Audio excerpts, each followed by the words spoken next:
Unfortunately, things have gone really wrong. Far worse than I ever imagined when I brought this Defender home. The first couple of weeks actually felt great. It was exciting. It felt like the start of a proper adventure project. Exactly what I wanted. I of course did my checks. I looked over the things you realistically can when you're buying an old vehicle. But the reality is a lot was hidden. And unless you had the vehicle on a ramp or in a proper position for full inspection, you'd never have noticed. Yes, I should have checked it over better, and I'll hold my hands up to that. But who would have spotted that tyres have been flipped over on the rims, weights missing from the balancing, cleaned up oil leaks, wheel bearings that I was told had been replaced. Under the circumstances, it just wasn't possible to catch everything.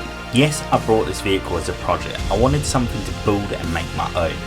But I bought it as a road legal project, something I could actually use while I worked on it, and that's what it was sold as. That's what I expected, and that just wasn't the reality.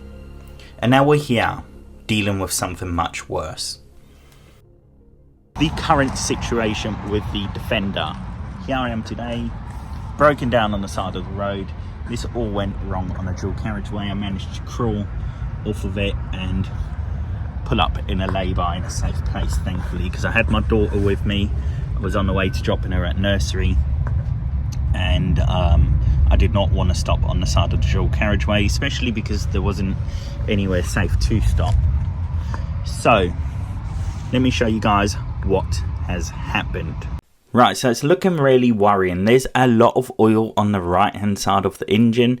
It is all over the place. It seems like it has sprayed out of something, and it has also dripped down onto the exhaust as well as the chassis. There's nothing overly obvious here. I did at first think that the turbo may have failed due to a large puff of white smoke after the explosion noise. But what I have noticed as well is that the second injector from the back also has some oil around it. Now this wasn't there before, but I did notice it was struggling to start in the morning, and it sounded like it was running on 3 cylinders the other day when I started it, and then all of a sudden it kicked in fine. But if I head around to the passenger side of the vehicle again, then I can see there's already quite a bit of oil on the floor. Taking a look under here, there's a heck of a lot of oil on the chassis, so something obviously has gone very wrong. I did move the vehicle a little bit forward about 10 minutes ago just because it was quite awkwardly parked. So the oil you see down below is about 10 minutes worth of dripping. So the best thing for me to do now would be to have it recovered home, and once I have it back home, I'll be able to take a deeper look into it. Now the cool thing about these old Defenders is that you can put the transfer box in neutral, and that means it disconnects the drivetrain. This should keep everything safe and prevent any damage being occurred from towing.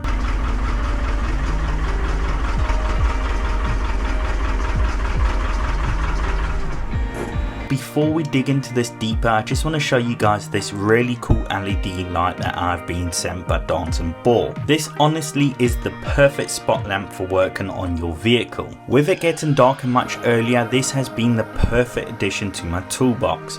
It has 3 different brightnesses, so you can get it extra bright, medium, or just dim. As well as this, it also has an emergency SOS light. But my favourite feature is the fact that it has this solar panel on the back, allowing you to charge it during the day without having to plug it in. And the coolest thing is, it's not just a spot lamp, it's also a power bank, allowing you to charge your phone or other devices off of it. And these are actually really well priced and available to order from Amazon Prime. So if you're looking for the perfect addition to your toolbox, or a great Christmas present for someone that loves a bit of DIY, then I've popped a link in the description down below in case you guys want to get your hands on one of these.